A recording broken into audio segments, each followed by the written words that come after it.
Hello, everyone, and welcome back to another episode of Women Who Rock the World, a podcast about women in different fields. And what I like to say is, we like to change the world today, one woman at a time. Today, with me, I have Claudette Chenevert. Welcome. Thank you. Glad to be here. Yeah, thanks for joining.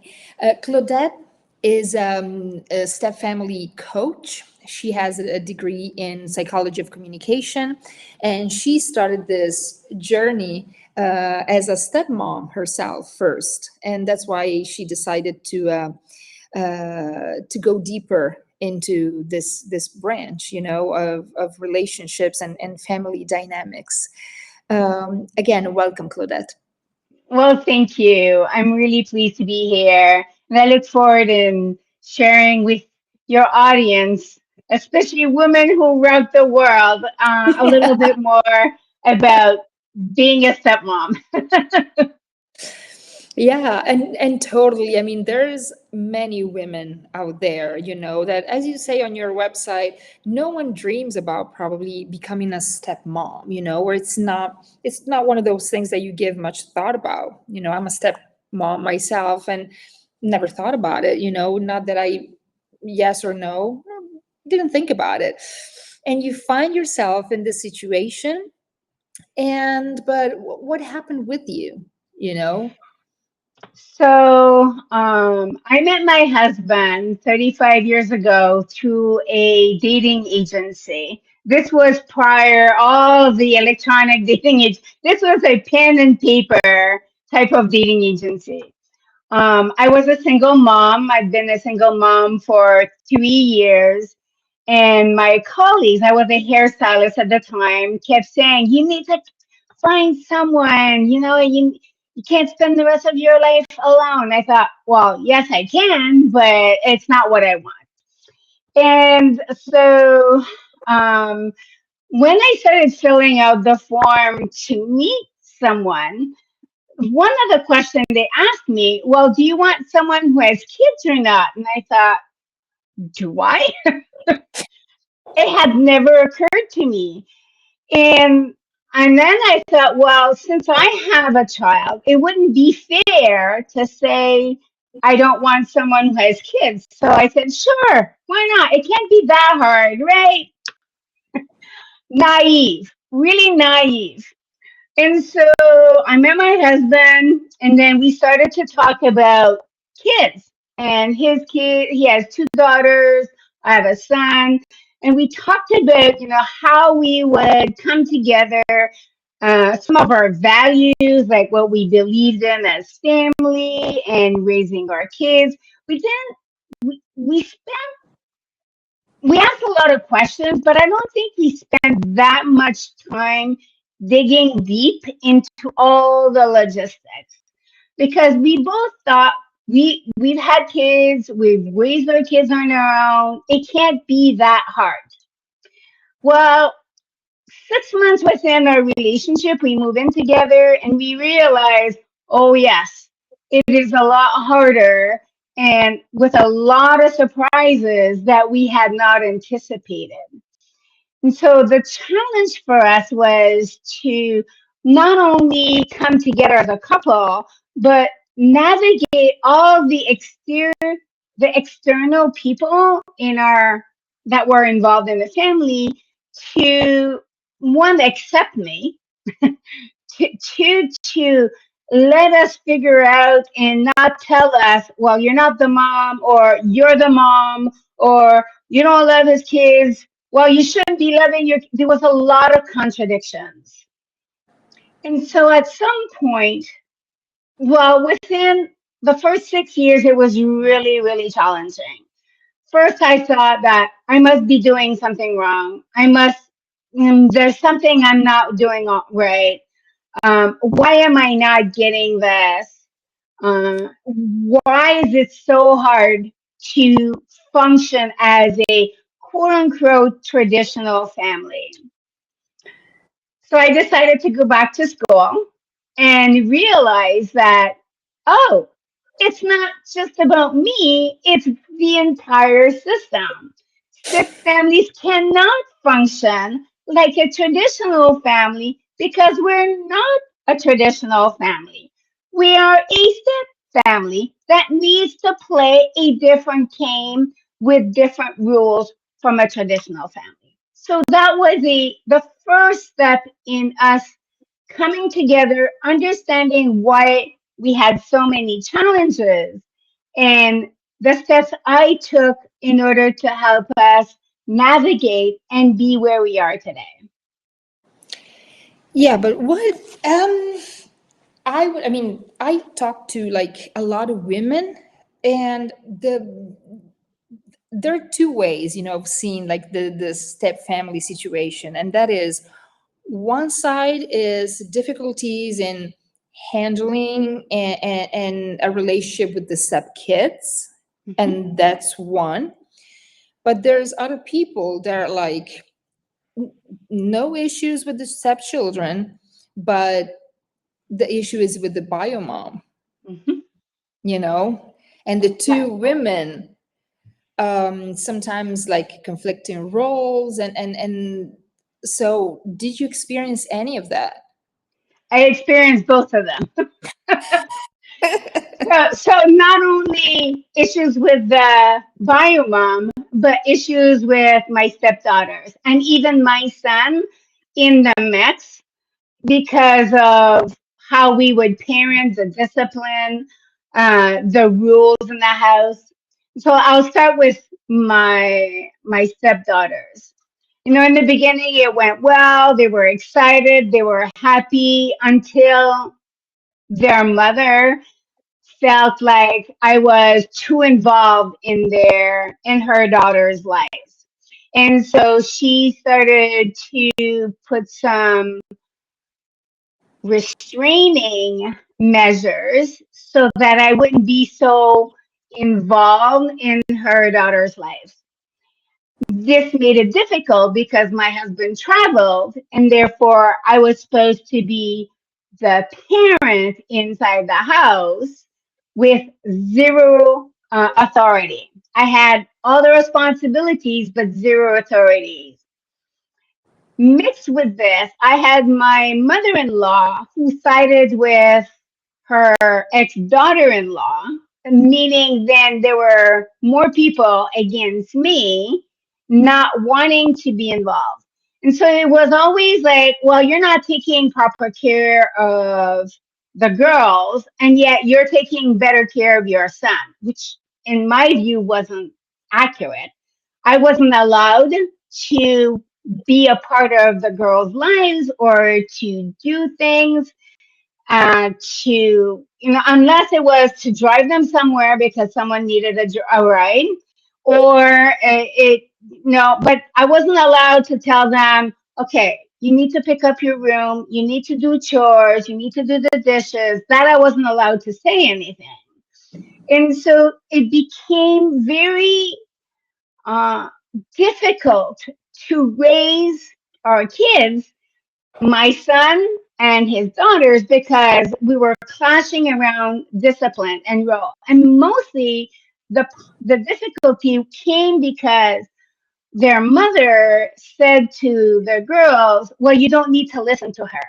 And so that made things even worse. My mother would say, it's not your job. You don't, it's not, you're not the mother.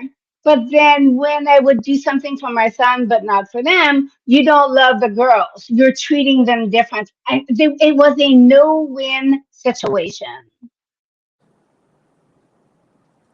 Yeah, that's sometimes the feeling that I get, talking with different stepmoms, is that of course, when there's like a divorce, you need to think about the kids first, on both sides, and then, but when there's a new relationship, um, there's always that feeling of you almost like have no role, or you're not entitled, to have a role, even if you're, the wife.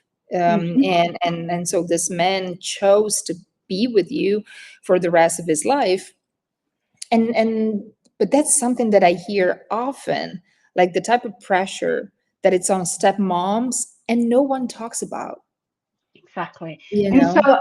let me add another caveat to this story is my husband loves his daughters. He really he loves being a father. And I think that's what attracted me to him, that he was a loving, caring father. But he also understood that, or his belief was, I need to be father first and you come second.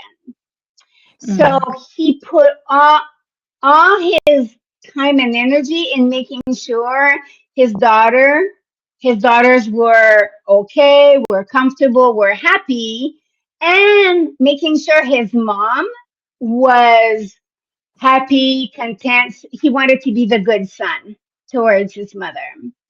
That left me on the sidelines. That left me as the outsider. And I will say in the beginning, that really bothered me a lot to be the outsider because I felt I'm cleaning, I'm cooking, I'm the taxi driver, I'm the nursemaid. Is this why we are in this relationship, to be of service? Because, I did great on my own. I mean, no, serious, and this Yeah, is yeah, a yeah. serious conversation I had with him. I was functioning very well on my own. I was raising my son on my own. I had a business, I had a house, I had my own car, my own income. Why would I sacrifice all of this to be the nanny, the nursemaid, the taxi driver, to add additional work for me? And we've had those conversations at several times, especially when we were getting at the point where questioning, should we continue this relationship or not?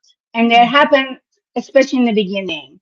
Is this worth the agony, the chaos, the feelings of me being not worthy or having no role in this relationship? Because I thought I did better before coming here. And so I really need to question, why am I in this relationship? And so 6 years into a relationship, we ended up separating for 3 months. There was an incident that happened between me and his oldest daughter, and I had crossed the line. So I took full responsibility. It was on me. I should have been the adult and the grown up in this, and I reacted. And so I left with my son for 3 months. During that time, it gave us a time to reflect deeply on what a couple and a family looks like. And in that, one of the things I asked them, I said, how do you want your daughters to view you, their dad, as grown women when they have families of their own, when they meet their future partner? What is the legacy you want to leave your children and my son as well, because he's viewing us? And he said, well, I want them to see that marriages work, we have challenges, that the marriage is really important. And they said, at this moment, what I saw is I wasn't even, I keep joking, I'm on the totem pole, I'm on the bottom of that totem pole. It's a Canadian thing where you say a totem pole. I said, I'm on the bottom of that totem pole. I have all the weight of everything on top of me, but no one sees me. No one recognizes me. So I said, we have to be careful of how we portray what being in a relationship looks like, to teach our children what a couple is, relationships are, family is. And so at this moment, what we're teaching our kids, we're teaching them that when things get tough, when things get hard, you just quit and start over again. And how many times are we going to start over?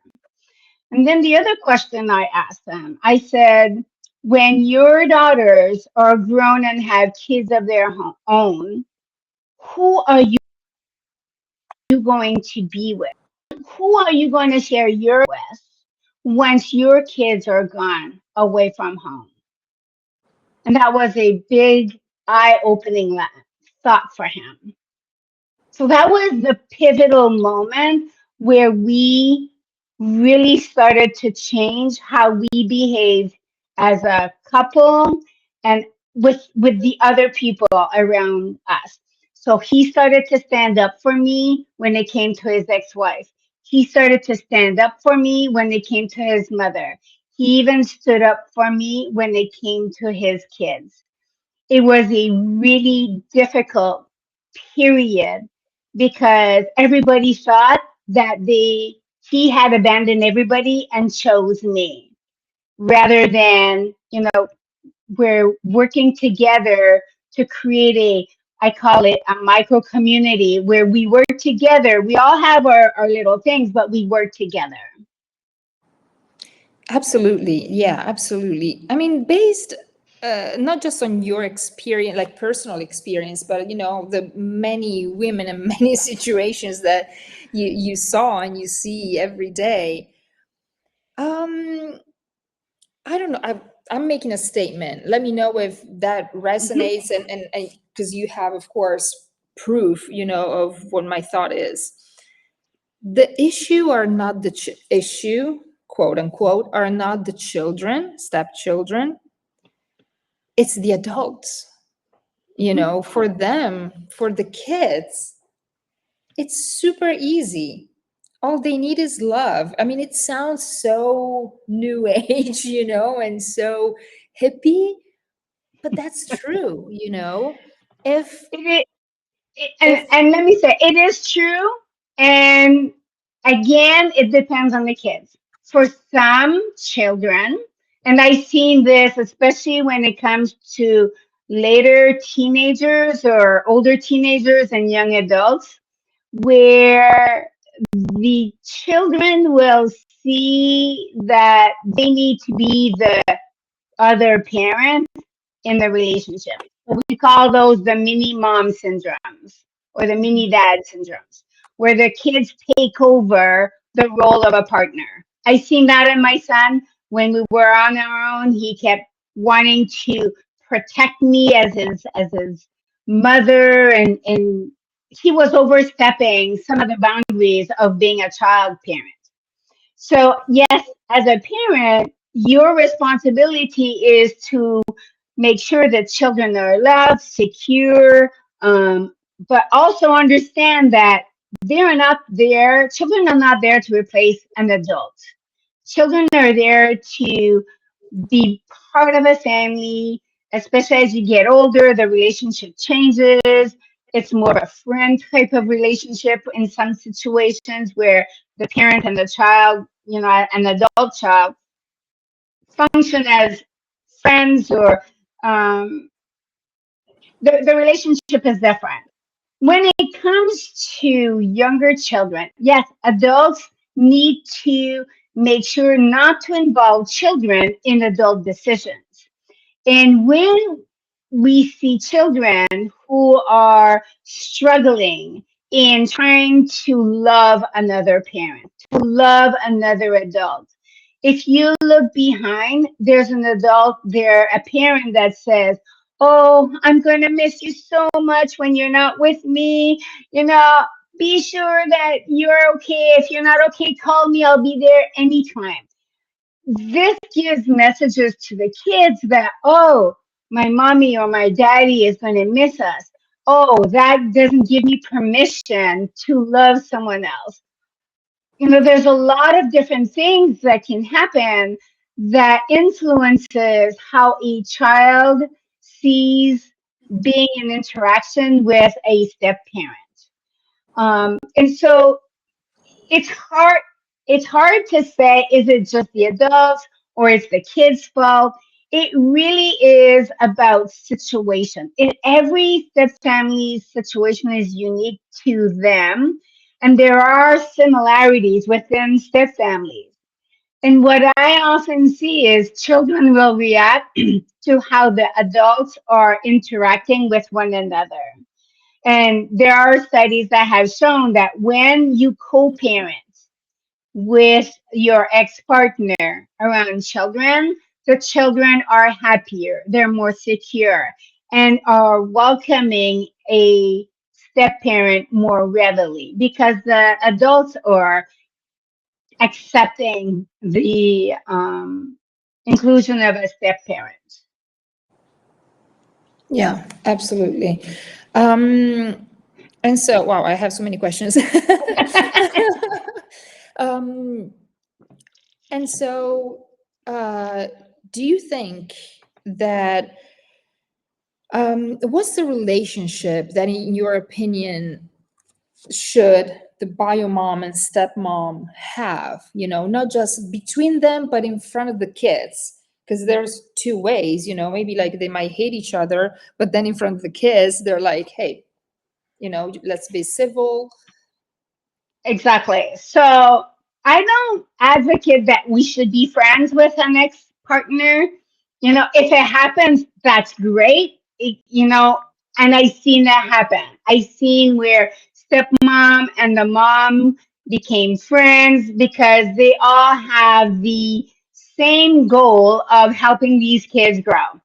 And if that happens, great. It's not the norm, it's the exception. And I think that is something to understand and realize.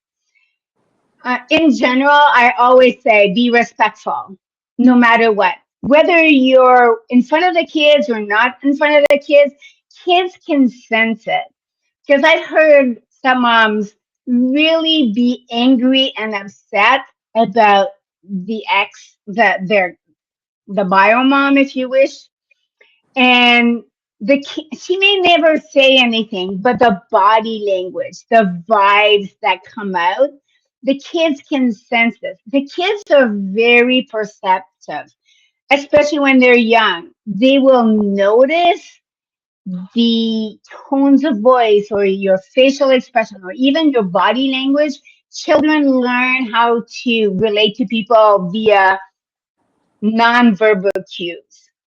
And so try to, if you can, talk with a therapist, talk with a coach, or talk with other stepmoms that are non-judgmental, non-critical, because I hear that a lot. Sure. Not just about the bio mom, but about what you do as a stepmom. Um, we all deal with these kinds of relationship in the best way we can.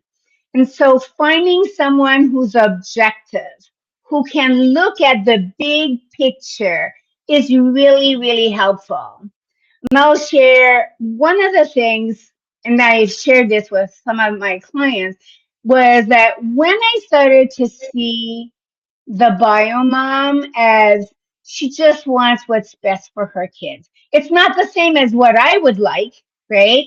We don't all see eye to eye, but as long as they're not in emotional or physical danger, there are certain things I just had to let go and say, she's doing the best she can. She's a mom. I'm a mom.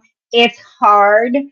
We don't have all the answers. And so that opened up a little door inside my heart to say, you know what? We're all doing the best. And that helped a lot with my relationship with my stepdaughters.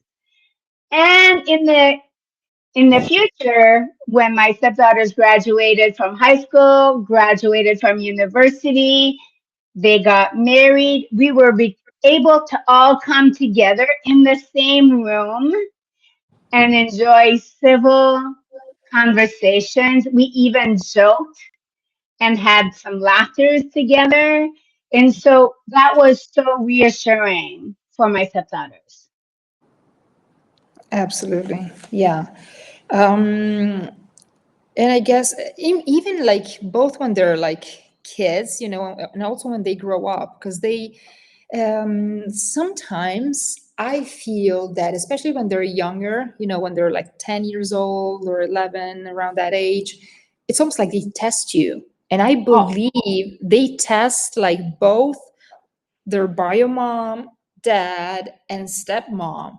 In a way, I think it's subconscious, of course. It's not that they do that on purpose, but it's like almost all a test to see, like I remember a few days ago, my stepdaughter, I gave her a couple of books that her mom gave to me several months back that I had forgotten. And so I told her, like, since she was bringing some stuff from our place to her mom's place, and I told her, like, do you mind giving this to your mom? Because I put a note thanking her. Um, and the first thing that she said was that my mom gave you books? And I'm like, yes, sweetie. Like, it was all normal, you know? And she's like, really? And I'm like, uh-huh. And I saw, she was processing something. And I think it was something positive, saying, hey, you know what? They're exchanging books, so it's good that I love my stepmom. This is going, but it's first off, it's like there's like little tests, you know, and at the same time, it's very, very, very interesting what you mentioned before about the and it's us like women that we do that more. I don't hear that from dads, man. Right. from men. The mom saying to her kids, oh, I'm gonna miss you, call me, I'm here, if mom is here if you need anything, when you go to dad's. That I do believe, even if of course it's done in the best intentions on the bio mom side, is to be protective, overly protective, of course. And she doesn't realize that she's not in a way damaging, a little bit of the situation, but she doesn't do that on purpose. But it's that fear. But that fear tells children, like, okay, I'm going into a situation, into a household to where I don't know if I can trust the situation. And how, I mean, is there a way, because of course we cannot change each person, we cannot change what other people do, but we can change what we do, actively. How can we, as stepmoms, reassure kids that it's okay if they love us? Maybe it's not, I don't know, maybe it's not a stepmom's place, but is there something that we can actively do to reassure kids and make them feel okay?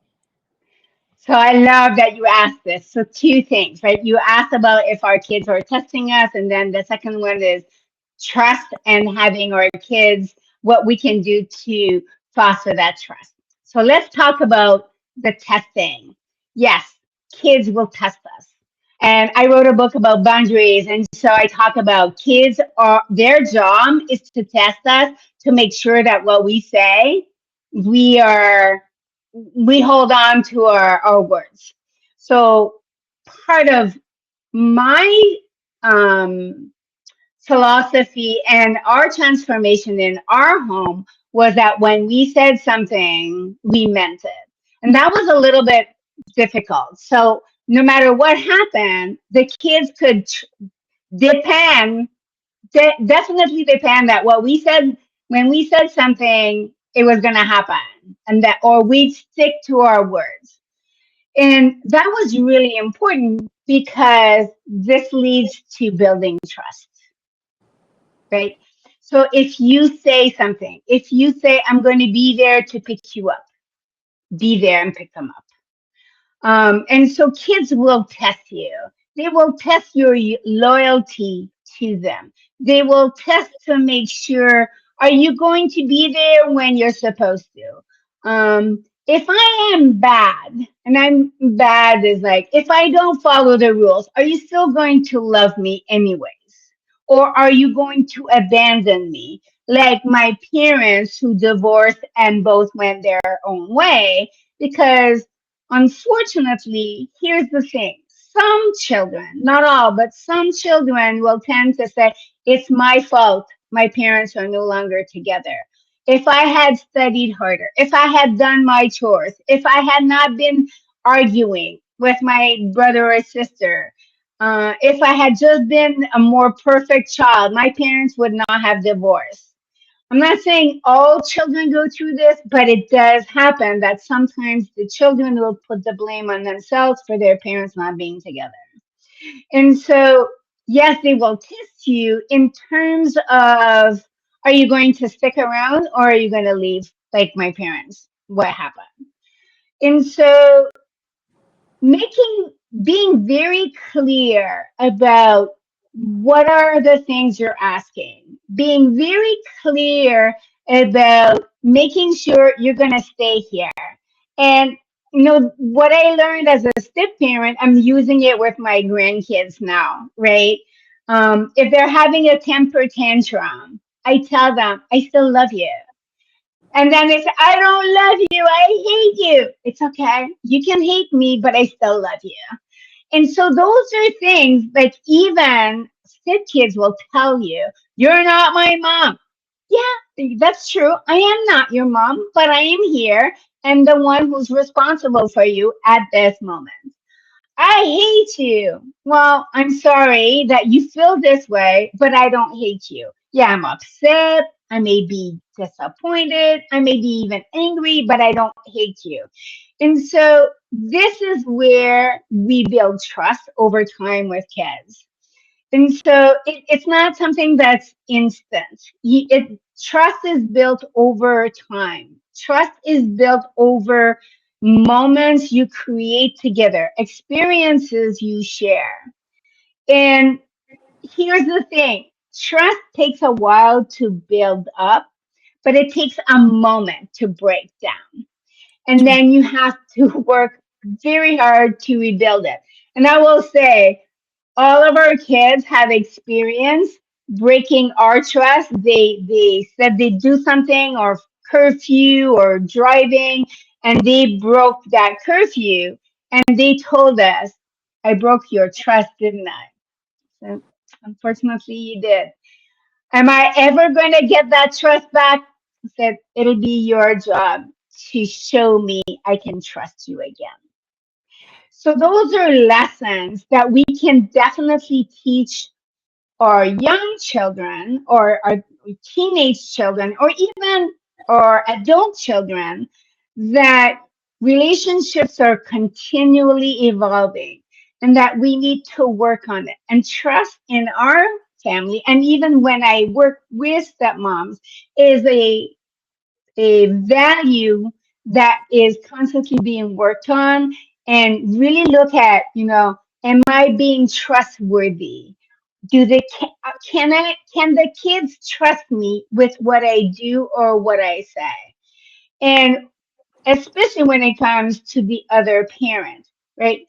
Can the kids trust me that I'm not going to be mean to their mother or to bash their mother or to say things that are going to hurt the kids? Because what happens is the kids are a part of both mom and dad. And so they internalize their parents' behaviors and then they question, am I like this? Does that mean I'm not lovable? Does that mean that I'm a bad person? Or it could be the reverse as well. But tend people's tendencies are to look at the negative side, and it takes a lot more work to look at the positive side.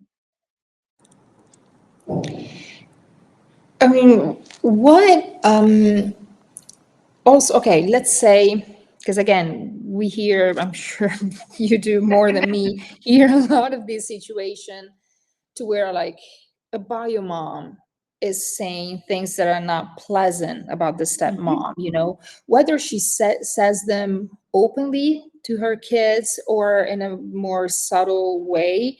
The reasons why that happens, my thought is that sometimes of course she means no harm to the kids, even though she does it, Yeah. but Yeah. it's sometimes uh, hate or jealousy, towards that other person that has maybe what she doesn't have anymore, maybe can cloud her judgment.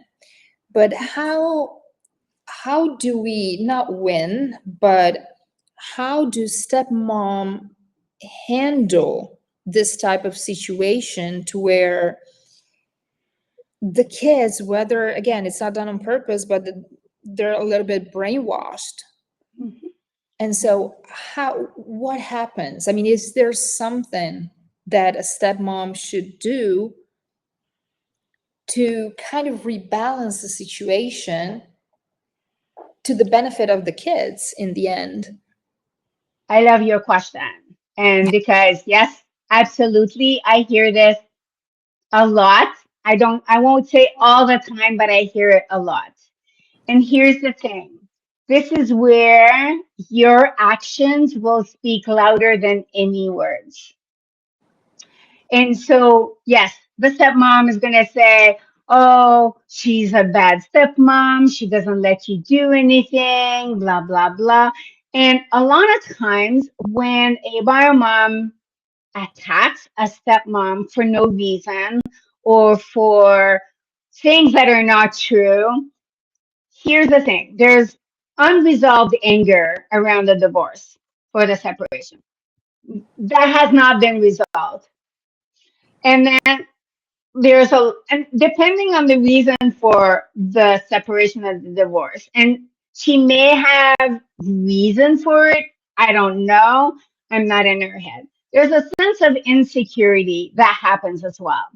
This other woman is taking my children away. This other woman is going to influence my kids in a way that is not what I want them to think or believe. So there's a sense of insecurity and probably jealousy as well. There's a reason why that first relationship isn't working. And so, the adults in there decided it wasn't working, it's not functioning for whatever reason it is. And so, until and unless those issues are resolved, it's going to come back. And unfortunately, the stepmom is the recipient of those nasty feelings, if you wish. What can a stepmom do in a situation like this? One of the things is to listen to your stepchild. Ask them. So, how is your mom? You may not want to even know how mom is going because you're thinking, I don't want to hear anything about this. But for the child, it could be a great way of saying, hey, you know what? You care about me enough to ask about my son. It's not for everybody. And I'm not saying everybody should do this. If you can, just ask your stepchild, hey, how's your mom doing? Have you done anything fun with your stepmom, with your mom? And so what this does is, again, your actions of caring for this stepchild will weigh in even more than any words they hear from other people. They will say, my mom said you don't care about me. But when I come back from school, you're home and you have cookies and milk for me ready for when we get back from school, or when it's, my weekend to come over. You read stories to me at bedtime. You bring me shopping when my mom doesn't bring me shopping. We do things together that takes, you know, me into consideration. Again, this is not a fast solution. It Yeah. takes a long time. And I'll share a story about when my stepdaughters married.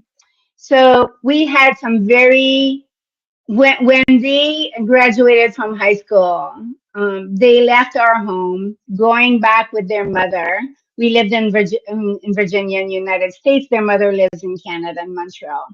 And so the mother comes down, for graduation, talks to the kids. I have no idea what she's talking and then sharing. All we know all of a sudden is the girls are packing everything in our house, looking at their father and saying, "We are never coming back again. You put Claudette in front of us." And again, we're blindsided. We're like, where does this come from? And so my husband's crying. He's losing his daughters. They're 18 and 17. I'm like, I have no idea what's going on. So, anyways, we let them go. They go to their mothers. And I told my husband, just talk to them. Don't talk about me. Don't share anything about me. Just keep that door open. And I kept that door open.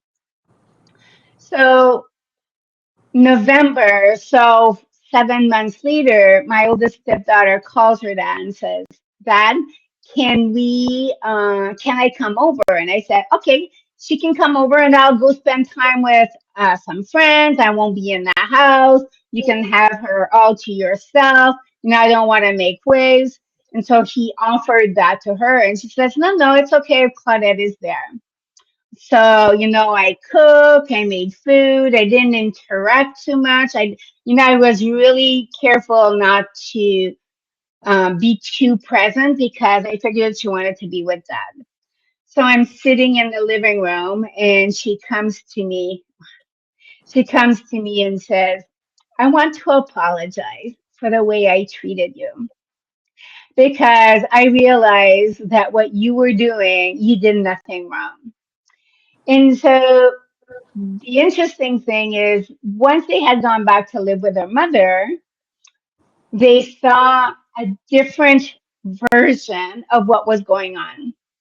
They go back to school, they talk with other kids or young adults, and they saw, like, wow, you know, our situation wasn't that bad after all. My stepmom wasn't the way I see other people, or my mom, you know, isn't behaving the way we imagine her to behave.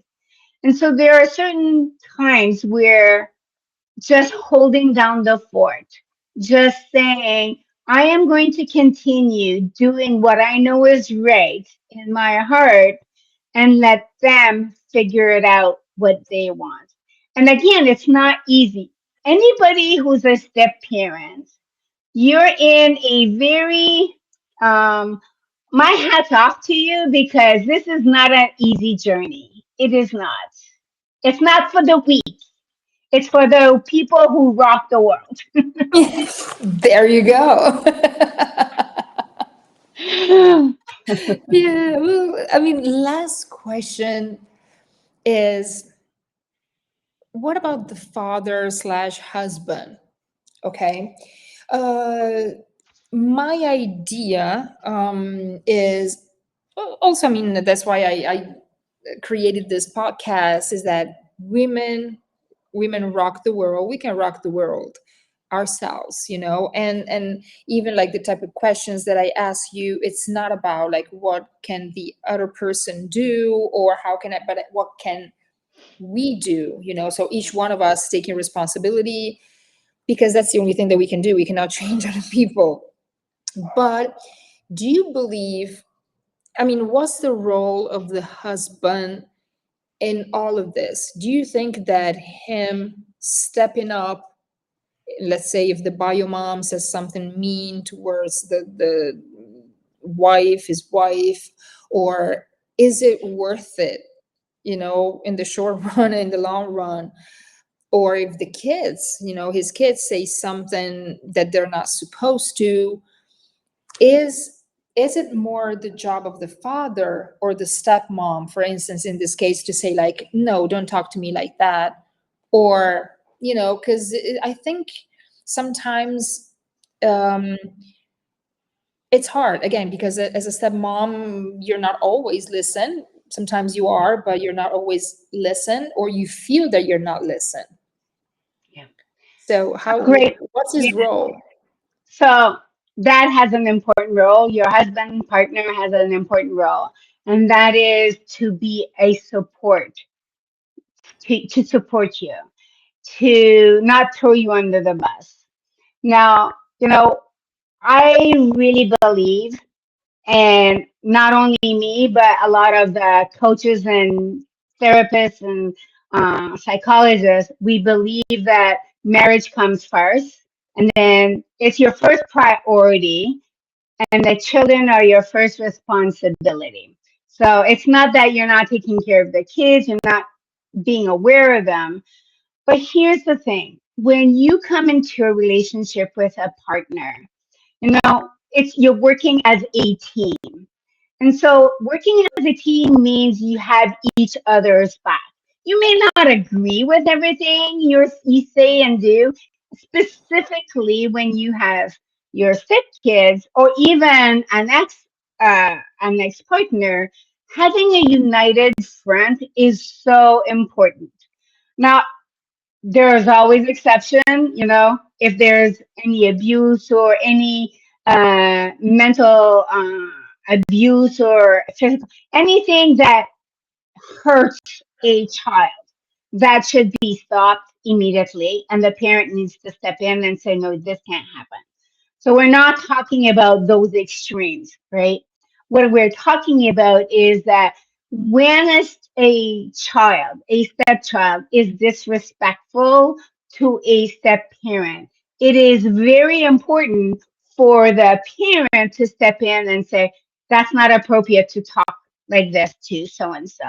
We wouldn't let our kids be disrespectful to teachers, to other people in the community, to a police officer, or a coach on your sports team. We teach our children to be respectful of other people, of other grown-ups, of other adults in our community. And so it is even more important that children learn to be respectful of a step parent, and that is the job of a parent to enforce this. Now, if I had a stepchild, or any step parent whose stepchild is being disrespectful to them, they're not going to say, wait till your father comes back and we're going to deal with this. That's not a appropriate thing, because you're showing the child you have no authority, no power. You can definitely say, I do not appreciate being spoken to in this manner. And this is about you saying, it doesn't matter who it is. I will not be spoken in that tone of voice or in that manner.